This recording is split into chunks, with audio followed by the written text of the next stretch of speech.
82. Namaste India, again. Author's POV. Lavanya and Jackie returned to San Francisco and informed James about their decision to visit India. James expressed his desire to join them, but Jackie discouraged him, insisting he stay back to take care of the business. The following day, the two boarded a flight to India. Lavanya, however, hesitated to inform her parents. She did manage to call her best friend Ruhi from the airport. "What? You're already here and you're telling me now?" Ruhi exclaimed. "I'm sorry, Ruhi. I don't really know how to explain this. I'm just nervous about the upcoming conversation between my parents and Mr. Dawson," Lavanya admitted. "Oh, that's going to be intense," Ruhi remarked. "Exactly. And I have no idea how Mama and the rest of the family are going to react. They already had so much to say when I broke off the engagement with Virat Sir." "True. I can only imagine.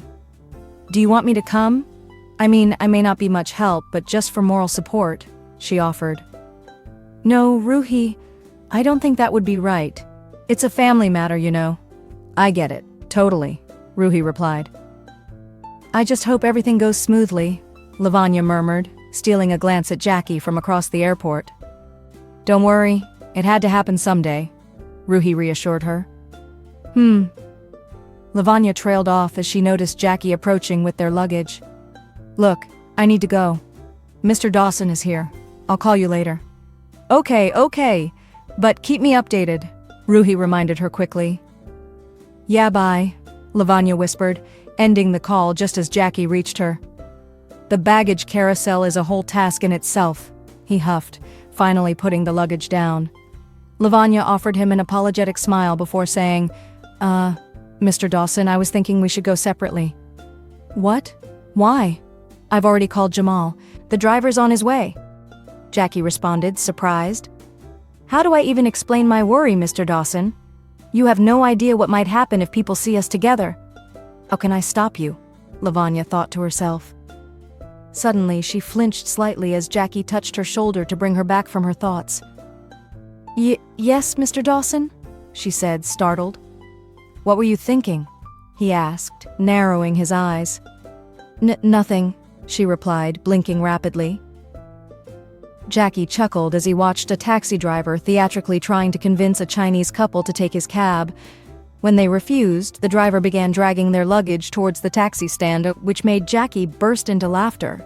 Lavanya furrowed her brows in confusion. A moment later, she grew self-conscious as passers-by began to stare at them. "What are you doing, Mr. Dawson? Why are you laughing so loudly? People are watching us," she whispered urgently, glancing around. The hooligans," he managed between laughs. "What hooligans?" she asked, puzzled.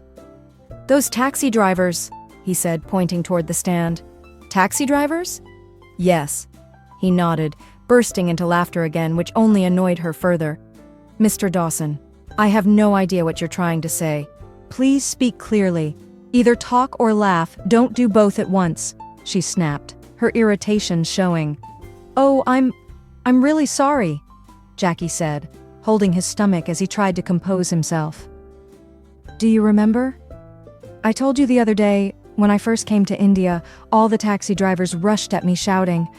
Some tried to grab my luggage, others argued among themselves, and a few were desperately explaining why I should choose their taxi. I was completely clueless back then, had no idea what they were doing or why.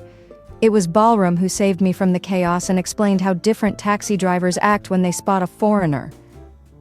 He chuckled again, vividly recounting his first arrival in India. It was genuinely a humorous memory, but Lavanya wasn't laughing. She remained quiet, her expression serious. Jackie eventually noticed her silence. "Hey, are you all right?" Yeah. I'm just nervous about," she began, but was interrupted by a familiar voice. "Good morning, sir." "Morning, ma'am," the driver greeted cheerfully. Both of them turned and smiled at him. "Take the luggage," Jackie instructed, and the driver nodded, lifting their bags. They followed him to the car and got in. A few minutes later, the car passed through the main gate of the staff quarters community. Jackie looked out eagerly, excited to see Jamal, Balram, Lavanya's parents, and his loyal staff at the office. Lavanya, on the other hand, folded her hands and whispered under her breath, "Please, dear God, let everything go smoothly." "Did you say something?" Jackie asked. No, nothing," she quickly replied. Soon after, Jackie told the driver to stop in front of Lavanya's apartment building. "Let's go," he said, stepping out of the car. "Get Lavanya's bags first. After that, take mine to the duplex and hand them over to Jamal. All right?" "Sure, sir," the driver responded, and followed Jackie's instructions dutifully. "Come on, love," Jackie said with a warm smile. Lavanya glanced at him, wondering how he could be so calm. "Mr. Dawson, you don't seem nervous at all." "Well, to be honest, I am nervous," he admitted, shrugging. "But like I told you before, I don't show it." "What if she began again, but he gently cut her off. "Lavanya, there's no time for what-ifs anymore. You know how much I love you and how much I want you in my life. I nearly lost you once, and now that I've been given another chance, I'm not going to waste it. I'm going to give it everything I've got. I need you beside me. Your presence, your strength, those beautiful eyes of yours that give me courage. Now's the time. No looking back." He gave a short, determined nod toward her apartment door. Lavanya turned her head and realized they were already standing at her doorstep. She looked at him for a moment, gathering her breath. Then, Jackie rang the bell. A few seconds passed before the door clicked open, and there stood Lalit, his eyes landing on his daughter standing side by side with Jackie. Without hesitation, Lavanya stepped forward and hugged her father tightly. "Daddy!" He hugged her back tightly, unable to hold back his emotions. "Lavanya, my baby, my little doll. Why didn't you call yesterday?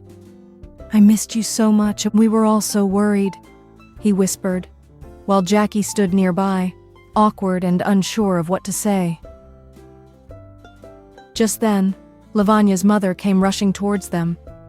"Lavanya! Mama!" she cried, immediately wrapping her arms around her. As the mother and daughter embraced, Lalit turned to Jackie, who offered a polite greeting. "Hello, Mr. Verma." "Good morning, Mr. Dawson," Lalit replied with a nod. Sudha, still holding her daughter, glanced sharply at Jackie. "Why do you do this to us? Do you have any idea how worried we've been these past few days? Every day we waited only for your calls. Don't ever do that again. I can't sleep peacefully unless I know you're safe." "Mama, I was absolutely fine," Lavanya assured her gently. "Everyone took such good care of me. I was surrounded by warmth and love. It felt just like home, honestly." "Yes, we saw that," Sudha said, her voice cold. "We saw how much love you received. Not just from people, but also from the media and magazines." She tightened her jaw and threw a harsh glare at Jackie. He blinked, caught off guard, furrowing his brows, while Lavanya looked on, puzzled. "Sudha," Lalit interjected, placing a hand on her arm. "They've traveled all night. Let's welcome them in properly. Let them eat, rest a bit." Sudha held her tongue but followed her husband's suggestion. Lavanya headed to her room to freshen up and take a hot shower, while Jackie remained with Lalit, updating him. "Yes, she was absolutely fine, sir," Jackie said. "I even introduced her to my mother. She loved Lavanya. We spent more than a day together." Sudha busied herself in the kitchen, silently setting breakfast on the table while listening in. But then, she could no longer hold herself back. "And what about the scene you created?" she said sharply, without looking at him. "Pardon?" Jackie blinked, confused, while Lalit clenched his jaw. "Stop pretending as if you don't know what I'm talking about. And you don't give me that look, Lalit," she snapped. "Sudha, that's enough. You're being rude," her husband said, trying to keep calm. "I'm not being rude. I'm being a mother, Lalit. It's about our only child. I can't believe you're letting this go so lightly. I still can't forget that this is the man responsible for putting our daughter's future at risk. Her engagement fell apart, our relatives humiliated us, and now the whole world is questioning her character." She burst out, throwing the napkin on the dining table she held in frustration. "Why, Mr. Dawson? Why my daughter? What wrong did we or she ever do to you that you've come back here to shatter our peace? Wasn't she loyal to you? Wasn't she good at her job? Out of all the women in the world, you had to choose my daughter to play with? Why? Why, Mr. Dawson? Answer me." Lalit sat restlessly, watching his wife's anger boil over, trying to calm her before it went too far. Jackie looked at her, his voice steady and sincere. "Because your daughter is the only woman in this entire world who gave me something I never had, a loving family like yours." His words silenced the room. Sudha froze, stunned. Lalit, too, was speechless. They simply stared at him in stunned silence for a long moment. At that very moment, Lavanya came out of her room, her brows knitting together at the heavy stillness. "Daddy?" she asked, sensing the tension. "Huh?" Lalit snapped out of his daze, glancing first at her, then at Jackie and Sudha. "Is everything all right here?" she asked softly, wrapping the end of her stole around her left index finger. "Yes, Beta," Lalit managed to say. "We were just talking about your stay in California." "I don't think she knows, Lalit," Sudha said pointedly. "Let her hear the truth." "Sudha, will you please keep your mouth shut for a few minutes?" Lalit snapped, his voice edged with anger. "You don't care about her, do you?" Sudha shot back. Before anyone could respond, she stormed into the bedroom and returned with a newspaper in hand. She flipped furiously through the pages until she found the one she was looking for. Without a word, she held it up directly in front of Lavanya's face. Lavanya's expression changed at once. Her eyes widened as they landed on the bold headline above a photograph. "New girl in Dawson's life, this time, an Indian." She froze, then turned her gaze slowly towards Jackie, her face now marked by disbelief and growing fury. Jackie, surprisingly, did not meet her eyes. He looked down, avoiding everyone's gaze. "What is this, Mr. Dawson?" she demanded. I'll explain later," he stammered, his voice low. Did you? She couldn't find the words. Her mind raced. A few tense seconds passed. Their eyes finally met. Jackie gave in, quietly admitting, "I just guessed. I wasn't sure." Without another word, Lavanya snatched the newspaper from her mother's hand and shoved it towards him. "This," she said, her voice trembling. "You guessed, and you didn't even bother to tell me?" "Look," Jackie said quickly, "you know how the media works. They've always twisted stories about me. I figured this might happen after we left the mall, but I didn't want to scare you. I thought maybe it'd die down." The photo showed Jackie side-hugging Lavanya inside the San Diego Mall, clearly taken by a fan, later shared online and then picked up by the press. Jackie had half expected this. It wasn't new to him. But for Lavanya and her family, this was all unfamiliar and deeply unsettling. "Lavanya," he began gently, "I can't undo this. I can't change what's out there. But the media will back off once we make things official. If we let the world know the truth, that we're together, then they'll have no fuel for their fire. They'll publish it and eventually they'll move on. But this will keep happening in the future, and I just don't want you to let it get to you. Most of what they write is rubbish. Please, try to understand." Lavanya's mother folded her arms. "Very clever, Mr. Dawson. First you talk about how to put an end to these articles. Then, in the very next breath, you're already excusing yourself from the mess that might come later. Are you saying you're not even sure if another girl won't be linked to you someday?" "No, ma'am. That's not what I meant," Jackie replied immediately. "I meant that once we go public, the attention will fade with time. But the media, well, they never stop completely. They fabricate stories even when there's nothing there. I don't have the power to control what they publish." Sudha wasn't satisfied. "And how do you plan to guarantee that you'll always be with my daughter?" "Sudha," Lalit raised his hand to stop her. "Enough." He turned to Jackie and softened his tone. "We do understand, Jackie Beta. We know how the media operates, especially around public figures. But we're just ordinary people here in India. Parents to a simple, innocent girl who's never faced this kind of scrutiny before. Her future, her safety, is everything to us. And now, Only you can assure us that she'll be truly protected." "Of course, sir. I completely understand your concern," Jackie said gently. "Don't worry. I'll never let any negativity touch her life or weigh down her spirit. I will always love her, more and more with each passing day. That's my promise." He glanced at both Sudha and Lavanya as he continued. "I'll care for her the way a father cares for his daughter, protect her like a brother would, and be her friend in every joy and sorrow. Like a mother, I'll stay attentive to her needs. I'll do everything I can to keep her away from the chaos of this world." Lalit and Sudha exchanged a glance, a sigh of relief passing between them. There was truth and sincerity in Jackie's eyes, and they could see it. "Come here, Lavanya," Lalit said softly, opening his arms. "Daddy," she cried, hurrying to his side and wrapping her arms around him. "You've chosen the right man," Lalit whispered, his eyes resting warmly on Jackie. Jackie, meanwhile, noticed Sudha smiling at him for the first time. Her eyes were glossy but kind. She approached and sat beside him. He wasn't sure what to expect next. "Can you please call your mother?" she asked. "We'd like to discuss the marriage and other arrangements." Jackie's eyes widened. He turned to Lavanya, still clinging to her father, and she smiled at him with quiet happiness. He nodded. "Yes, Mrs. Verma. Sure." Sudha smiled and added, "Call me Auntie for now. After the wedding you can call me Mama like Lavanya does."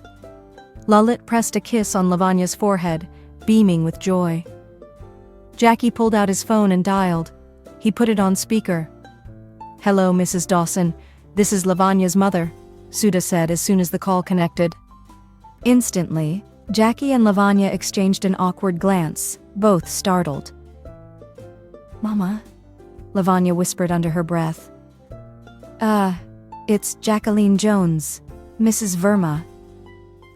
"Hello?" came Jacqueline's voice, calm but a little hesitant. Everyone froze. "Oh, I'm so sorry, Mrs. Jones," Sudha gasped.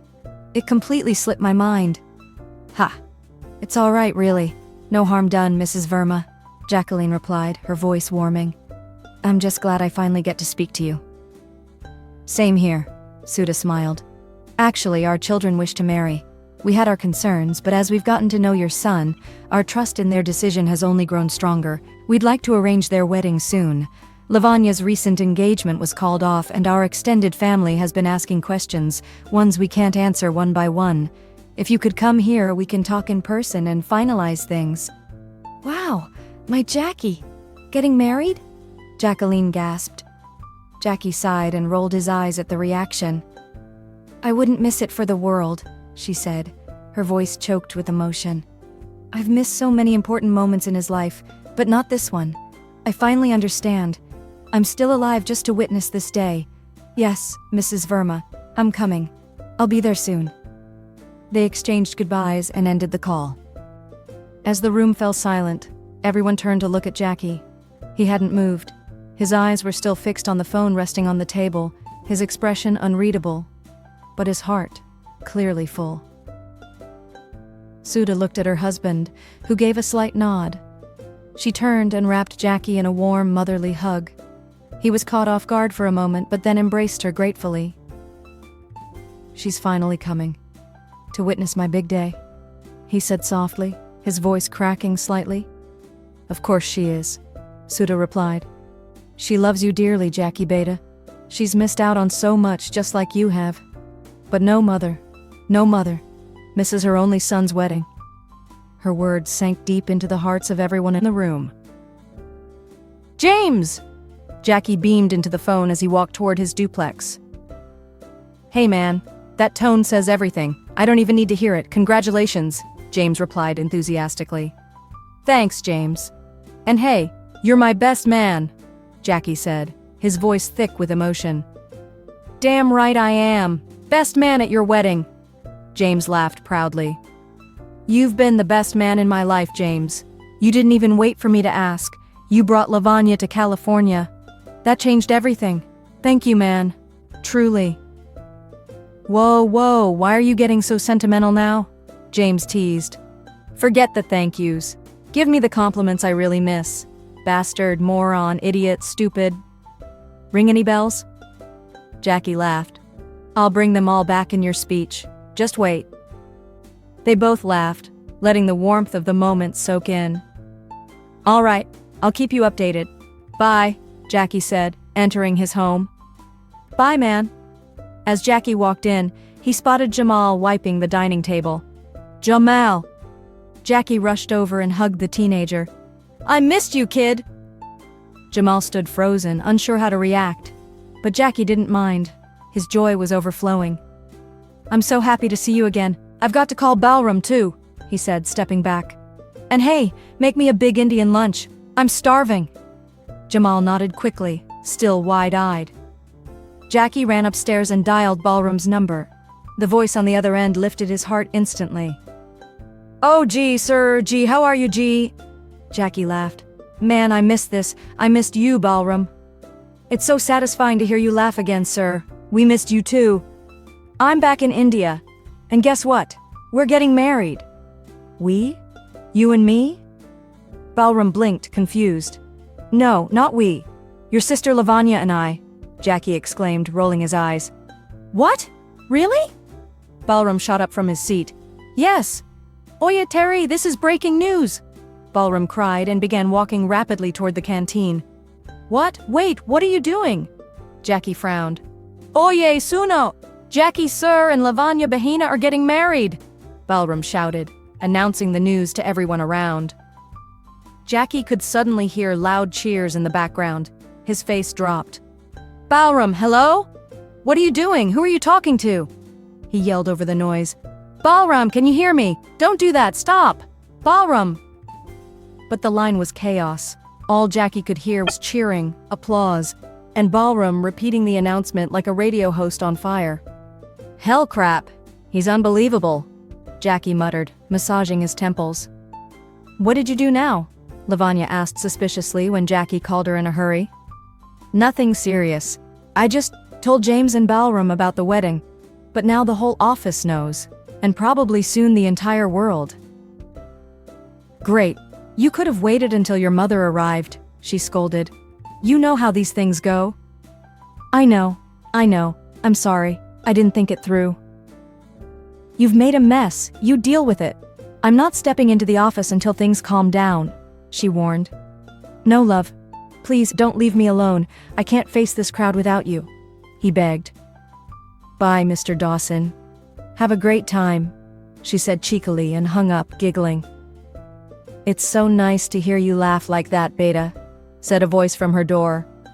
She turned to find her father smiling. She blushed. Daddy. He stepped forward, cupping her face. Always keep smiling like this. The next day, Jackie walked into the D. Dawson India office and immediately regretted it. The moment he stepped in, the entire staff swarmed him with congratulations, questions, and endless curiosity. How did it happen?